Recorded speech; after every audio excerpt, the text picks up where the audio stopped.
Praise the Lord. இயேசுவின் ரத்தம் ஜெயம். தினமும் இயேசு நிகழ்ச்சிக்கு உங்களை கர்த்தராகிய இயேசு கிறிஸ்துவின் நாமத்தில் வரவேற்கிறேன். செய்தியின் தலைப்பு, தாழ்மைக்கு கிடைக்கும் வெகுமதி.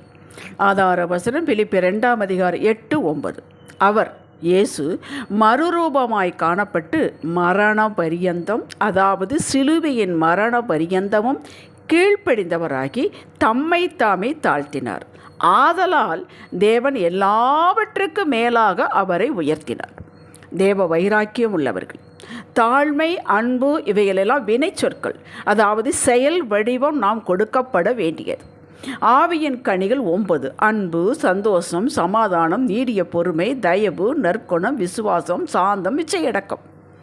இவைகள் பேசுவது அல்ல, உங்கள் சாந்த குணம் எல்லா மனுஷருக்கும் தெரிந்திருப்பதாக என்று வேதம் சொல்லுகிறது. வெளிப்படுத்த வேண்டும். மக்கள் நம்மளை பார்த்து இவர்கள் சாந்தம் உள்ளவர்கள் என்று, அன்புள்ளவர்கள் என்று சொல்ல வேண்டும். எதை பார்த்து? பேச்சை பார்த்தல்ல, நம்முடைய கிரியைகள், செயல்கள், பழகும் விதம், உதவி செய்யும் விதத்தை பார்த்து.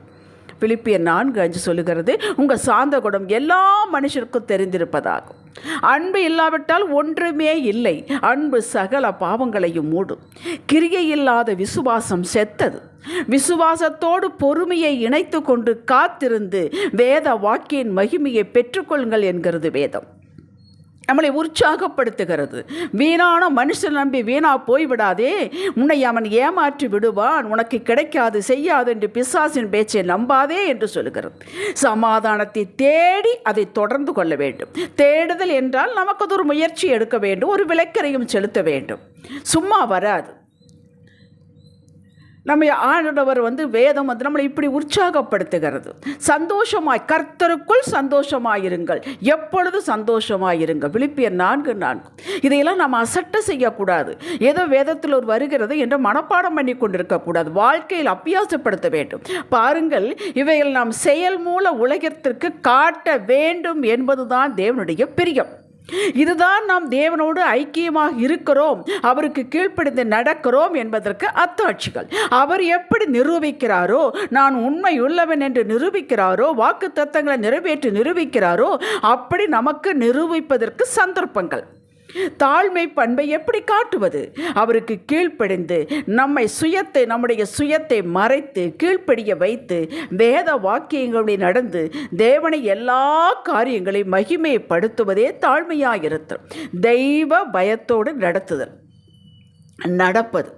கீழ்ப்படிதல் இல்லாதவர்களிடம் தாழ்மை பண்பை பார்க்க முடியாது. நமக்கு பிடிக்கிறதோ இல்லையோ, நமக்கு கம்ஃபர்டபுளாக இருக்கிறதோ இல்லையோ, கர்த்தர் சொல்லிவிட்டார், ஆவியானவர் உணர்த்திவிட்டால் கேள்வி கேட்பாடே இல்லாமல் செய்துவிட்டு, தகப்பனே, என் சித்தம் அல்ல, உங்கள் சித்தம் என் வாழ்வில் எல்லா நிலையில் நடக்கட்டும், அடியானை சித்தத்தின் மத்தியில் இருக்க விரும்புகிறேன், இதுவே எனக்கு பாதுகாப்பு, இதற்கு உதவுங்கள், உணர்த்துங்கள், வழிகாட்டுங்கள், ஆலோசனை தாருங்கள் என்று வேண்டி நடப்பதே தாழ்மை. நாம் ஒன்றுமில்லை, அவர்தான் எல்லாம் என்பதை பேச்சிலே, செயலிலே, சிந்தனையிலே காட்டுவது தான் தாழ்மை. ஆலோசனை இல்லாத இடத்தில் ஜனங்கள் சீர்கட்டு போகிறார்கள் என்று வேதம் சொல்கிறது. இதன் பொருள் என்ன? ஆவியானவர் இடைபடுவது இல்லை, தேவ ஆலோசனை இல்லை, அப்படி இருந்தாலும் ஏற்றுக்கொள்வது இல்லை. ஆகவே நமக்கு சுயம் மேலோங்குகிறது, தாழ்மை இல்லை, பெருமை உள்ளே நுழைந்து விட்டது. தாழ்மை உள்ளவர்களுக்கு கிருபை அளிக்கிறார், பெருமை உள்ளவர்களுக்கு கர்த்தர் எதிர்த்து நிற்கிறார். ஒரு விபச்சாரிக்கு கூட அவர் எதிர்த்து நிற்கவில்லை, ஆனால் பெருமை உள்ளவர்களுக்கு எதிர்த்து நிற்கிறார். அவர் எதிர்த்து நின்றால் நாம் தாங்க முடியுமா? யோசித்து பாருங்கள். இது பேராபத்து.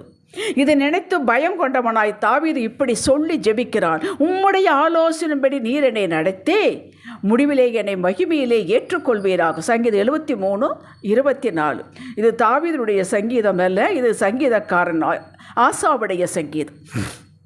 அவன் சொல்லுகிறார், ஆலோசனையும் உம்முடையதுதான், அதை கேட்டு நடப்பதற்கு பலனும் கிருபையும் தாங்க என்று கேட்கிறான். பிலிப்பியர் 2:5, 6, 7, 8 வசனம் சொல்வதை வாசித்து பாருங்கள். கிறிஸ்து இயேசுவில் இருந்த சிந்தையே உங்களிலும் இருக்க கடவுது என்று வேதம் நம்மளை எதிர்பார்க்கிறது. அவர் தேவனுடைய ரூபமாயிருந்தும் தேவனுக்கு சமமாயிருப்பதை கொள்ளையாடின பொருளாக எண்ணாமல் தம்மை தாமே வெறுமையாக்கி அடிமையின் ரூபமெடுத்து மனுஷ சாயலானார். இது வாசிப்பதற்கு எளிதாக இருக்கலாம், செய்வது எவ்வளவு கஷ்டம் தெரியுங்களா? அவர் யார்? இயேசு யார்? கிறிஸ்து யார்? திரித்துவத்தின் மையப்பகுதி வார்த்தை.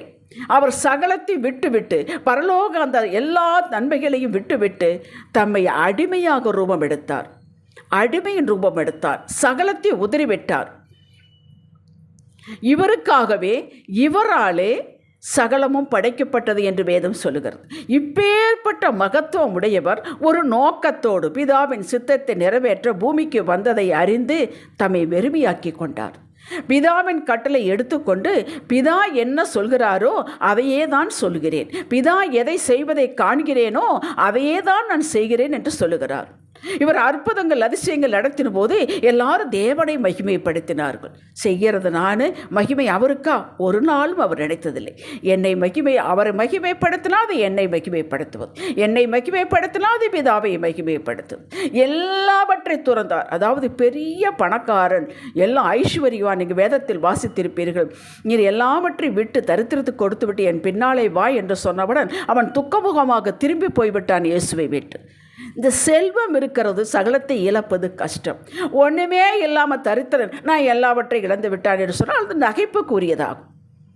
அப்போ பிதாவினுடைய சித்தம் நிறைவேற்றுவதற்கு சகலத்தையும் இழந்து துறந்து அடிமை ரூபம் எடுத்து அவர் வந்தார். தாழ்மையை கற்றுக்கொண்டார். கடைசி வருடம் கீழ்ப்படிந்தவராக இருந்தார். இதுதாங்க தாழ்மை. எவரேனும் தாழ்மையாக இருந்தால் அவர்கள் ஆண்டவருடைய சொற்படி பயந்து அப்படியே நடப்பார்கள். கடைசி வரை, மரண வரியந்த வரை அவர் தாழ்மையாகத்தான் இருந்தார். இவ்வளவு காலம் தாழ்மையாக இருந்தனே என்று ஒரு நாளும் அவர் தன்னுடைய கொம்பை உயர்த்தவே இல்லை. அவருக்கு கிடைத்த மேன்மை என்ன? இதற்கு இப்படி தாழ்மையாக இருந்தாரே, அவருக்கு கிடைத்த மேன்மை என்ன? பிலிப்பியர் 2 அதிகாரம் 9, 10, 11 வசனங்களை நீங்கள் நேரம் எடுத்து வாசித்து பாருங்கள். அப்போஸ்தலர் 4:12 வாசித்து பாருங்கள். எல்லா நாமத்திற்கும் மேலான நாமத்தை அவர் கொடுத்தார். வானங்களிலும் பூமியிலும் பூமியை கீழானோர் யாவருடைய முழங்கால்கள் முடங்கும். நியாய தீர்ப்பை அவருக்கு கொடுத்தார். பரலோகத்தில் உள்ளவிலும் பூலோகத்தில் உள்ளவிலும் அவருக்குள் இயேசுவுக்குள் கூட்டப்பட வேண்டும் என்று பிதா வைத்தார். சகல மேன்மை அவருக்கு கொடுத்தார். தனது மகிமையின் வலது பார்சத்தில் அமர்ந்திருக்க வைத்தார். கேட்டீர்களா? அப்போஸ்தலர் 4:12 சொல்வதை பாருங்கள். அவராலே அன்றி, இயேசுவாலே அன்றி வேறு ஒருவராலும் ரட்சிப்பு இல்லை. நாம் ரட்சிக்கப்படும்படிக்கு வானத்தின் கீழங்கும் மனுஷர்களுக்குள்ளே அவருடைய நாமம் இல்லாமல் வேறொரு நாமம் கட்டளையிடப்படவில்லை. கேட்டீர்களா? இயேசுவே நாமத்தில் தான் ரட்சிப்பு. அவருடைய இரத்தத்தை விசுவாசித்தவர்களுக்குத்தான் ரட்சிப்பு.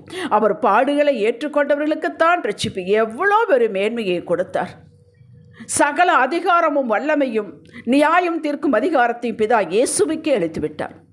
பரலோகத்தில் உள்ளவரை ஏற்கனவே சொன்னேன், எல்லாம் அவருக்குள் கூட்டப்பட வேண்டும் என்று வைத்தார்.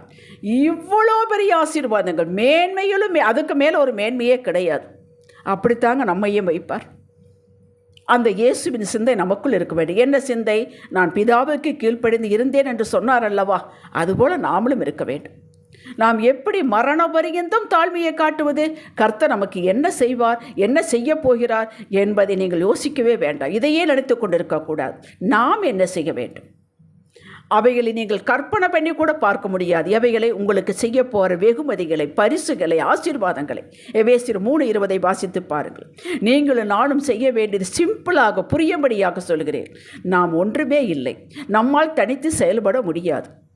இதை அறிந்திருத்தல் அவசியம். இந்த அறிந்திருத்தல், இந்த அடிப்படை அஸ்திவாரத்தின் மீது தான் நம்முடைய ஆவிக்குரிய வாழ்வை நாம் கட்ட வேண்டும். நாம் ஒன்றுமில்லை, அவர்தான் எல்லாமே. நாம் தொடர்ந்து அதிகாலை எழும்பி அவரை தேடுவது, முறையாக வேதம் வாசிப்பது, நமக்கு கொடுக்கப்பட்ட வாக்கை தியானிப்பது, அறிக்கை செய்வது, விசுவாசத்தோடு ஜெபிப்பது, பொறுமையோடு அவரது நேரத்திற்கு காத்திருப்பது, ஒருவரையும் நியாயம் தீர்க்காமல் இருப்பது, சபைக்கு தவறாமல் செல்வது அவருடைய கட்டளை. சபை கூடுதலை விட்டு விடாதீர்கள் என்று எபிரேயர் 10 சொல்லப்பட்டிருக்கிறார். தசமபாகம் காணிக்கைகளை செலுத்துவது.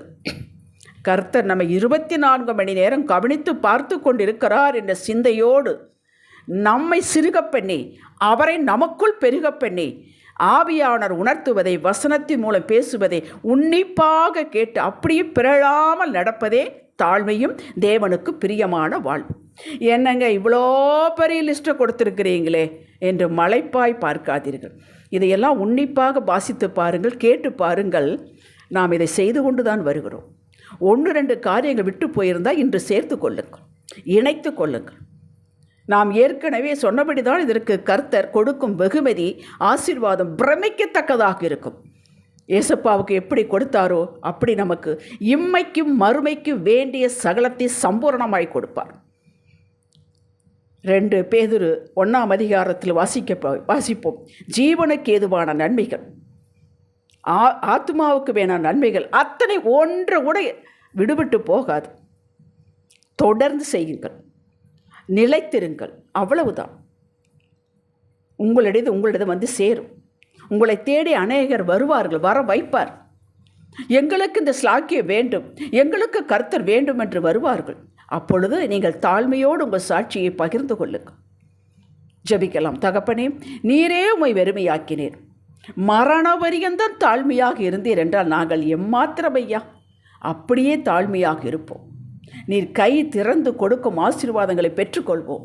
அறிக்கை செய்கிறோம் இயேசுவின் நாமத்தில் பிதாவே, ஆமேன். இன்றைய சிந்தனைக்கு என்னுடைய சிந்தனை, பேச்சு, செயல் எல்லாம் நான் இயேசுவுக்குள்ளும் அவர் எனக்குள்ளும் இருக்கிறார். நான் தனித்து செயல்பட முடியாது, மாட்டேன் என்பதை காட்டுவேன்.